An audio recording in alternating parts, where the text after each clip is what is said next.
How মাউ চাও, ঘরে বসেই চাইনিজ খাও।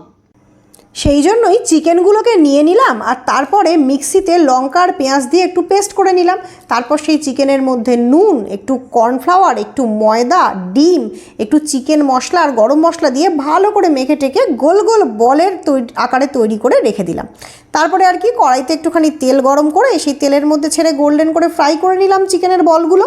তারপর চিকেনের বলগুলোকে তুলে রেখে ওই তেলেই দিয়ে দেবো কুচনো রসুন, পেঁয়াজ, অ্যাড করব কাঁচা লঙ্কা, দিয়ে দেবো ক্যাপসিকাম, টমেটো আর আদা রসুনের পেস্ট, সব কিছু দিয়ে ভালো করে ভেজে টেজে নেব। এদিকে চিকেনের বলগুলোকে একটুখানি কাঁটা চামচ দিয়ে খুঁচিয়ে নিচ্ছি যাতে করে ভালো করে ভেতরে মশলা প্রবেশ করে।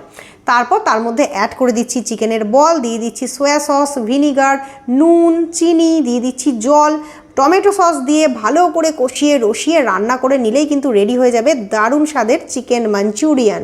নিজেরা বাড়িতে বানিয়ে খান আর আমাকে জানিয়ে যান কেমন লাগলো।